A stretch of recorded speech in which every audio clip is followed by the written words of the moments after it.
Halo, jumpa lagi dengan kita dari BHKT.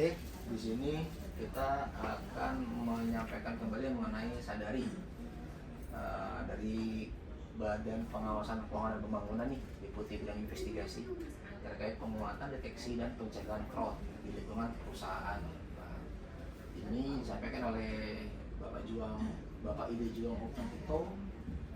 Nah, ada beberapa pokok pembahasan nih dalam hari ini. Yang pertama adalah pencegahan fraud melalui pengendalian internal, strategi pencegahan fraud yang efektif, peran risk owner dalam identifikasi dan asesmen risiko fraud, peran pemimpin dalam monitoring dan pencegahan fraud, kemampuan deteksi fraud, tantangan implementasi WBS dan rendahnya awareness, serta studi kasus untuk memahami modus operandi dan celah pengendalian. Oke, pencegahan fraud melalui pengendalian internal. Nah, ini ada model 3 lini dan FRM. Di sini ada governing body, timbal balik dengan manajemen, dan internal audit juga timbal balik dengan manajemen. Sementara manajemen dan internal audit memiliki alignment, communication, coordination, and collaboration. Okay, next. Proses FRM sendiri ada sebuah circle ya, atau lingkaran.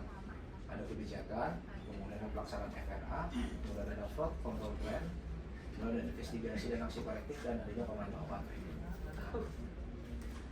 Penetapan kebijakan FRM itu apa sih? Itu untuk sebuah komitmen mendukung FRG, program RFM yang komprehensif, peran dan tanggung jawab FRG, dokumentasi FRM, komunikasi FRM ke seluruh organisasi, pengguna dan data. Nah, FRM itu sendiri apa sih?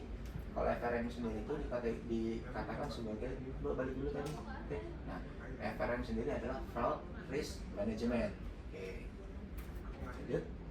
Nah, melaksanakan FRA secara komprehensif itu dengan melibatkan pejabat yang memadai, pelibatan berbagai tingkat unit kerja, analisis faktor internal dan eksternal, mempertimbangkan jenis fraud dan mempertimbangkan risiko, pengambilan manajemen, menilai tingkat kemungkinan dan dampak, serta fraud triangle sebagai model fraud. Okay.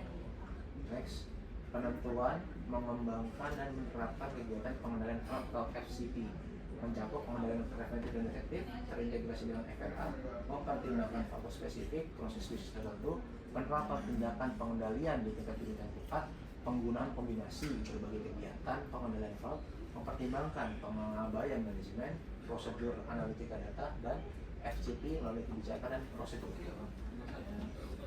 Nah, untuk pelaporan fraud, investigasi dan korektif sendiri itu ada beberapa. Yang pertama adalah whistleblowing system. Nah, kita sudah punya ini whistleblowing system melalui WA atau telepon yang ada di website kita.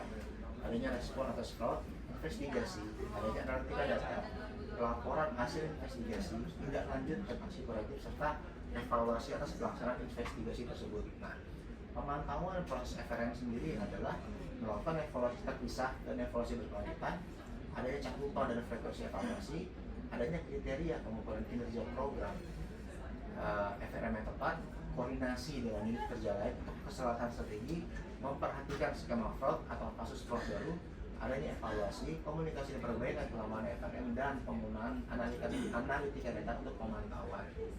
Nah, di sini ada 10 atribut fraud control plan. Yang pertama, untuk pencegahan fraud melalui pengendalian internal dan strategi pencegahan fraud yang efektif.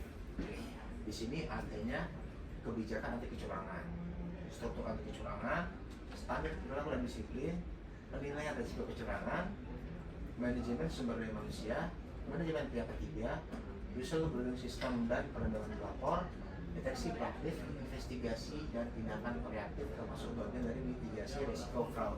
Oke, masuk aja ke tindakan proaktif. Terus next, nah, peran pemilik risiko dalam fraud risk assessment dan pemantauan risiko fraud. Pertama, pemilik risiko itu adalah pihak yang bertanggung jawab atas pengambilan risiko atau fraud, memastikan tidak ada overlap. Memastikan tidak ada overlap atau ambiguitas tanggung jawab, mempunyai mindset proaktif dan antisipatif, membangun sistem pengambilan keputusan berinformasi risiko, dan meningkatkan efektivitas manajemen risiko, sistem pengendalian, dan kinerja. Oke, lanjut. Nah, peran pemilik risiko itu apa sih? Set the tone at the top. Ethical leadership, menetapkan risk governance dan framework, menserasikan strategi dan tujuan organisasi, mempromosikan budaya anti fraud, menyediakan sumber daya memadai dan pemantauan dan pengendalian aktivitas FRF. Oke, meningkatkan kemampuan deteksi fraud. Next, think like a fraudster.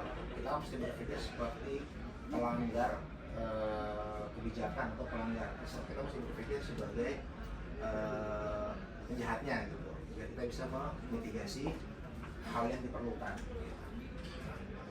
Next, adanya pelatihan, tantangan yang bertani nggak bang? Tadi balik, sorry.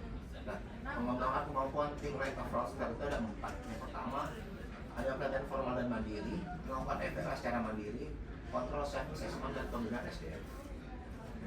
Next, oke, tantangan implementasi BBS dan rendahnya awareness. Next, nah ini whistleblower dan pemukul kentongan ya. Jadi kalau kita di daerah itu ada drum beater di sini sebutnya, atau zeda untuk kentongan. Misalkan untuk yang pembunuhan, ada pembunuhan di kampung. Ini tingkat work mind whistleblowing zaman dulu. Jadi ketika ada pembunuhan, boleh kentong panjang sekali tok, panjang lagi sekali tok, gitu. Nah, seperti itu. Nah, terus kurang selain dari whistleblowing adalah kebijakan bebas tidak kuat, penyetikan sensitivity, integritas data. Kami segregasi data tugas tim, penerimaan dan analisis dan seterusnya. Terkait kami dilaporkan, ada beberapa juga resiko. Nah ini nih, kalau resiko tidak efektif BBS apa? Jadi kita tidak percaya pegawai nih untuk whistleblowing karena tidak di TL. Terus pengawal BBS tidak permanen atau ad hoc sehingga bisa berganti-ganti orangnya. Anonimitas tidak terjamin, artinya pelapor itu tidak terjamin kalau dia memang berjaga kerahasiaannya. Repartis laporan ke berbagai saluran. Terungkapnya identitas whistleblower apabila masih ada masalah hukum. Whistleblower melanggar hukum terkait bukti laporan. Aplikasi atau fitur tidak user friendly dan perlu sehingga perlu dilakukan evaluasi oleh unit lain. Okay, next. Nah, ini sudah kasus. Next. Kemudian THR. Next. Kasih tadi kalau dari pembeli baksos, bansos, dana hibah, penerimaan mahasiswa baru, verifikasi kami, ekspor benih, kasus Garuda, kasus BTS Kominfo. Nah, jadi hal-hal ini termasuk potensi fraud yang terjadi. Mungkin dari kakak Tania Sakuntala ada tanggapan terkait hal ini, Kak Tania?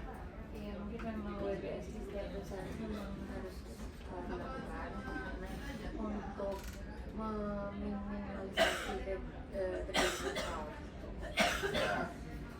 Ya, terima kasih Kak Tania.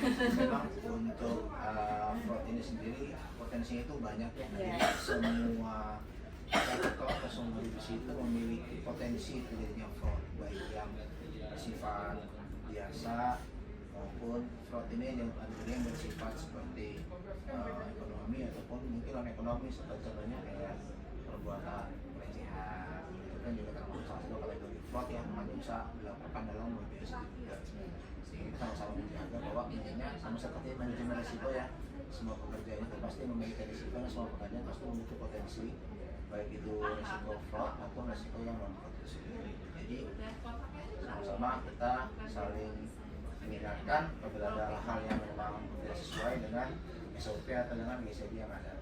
Demikian dari kami, terima kasih.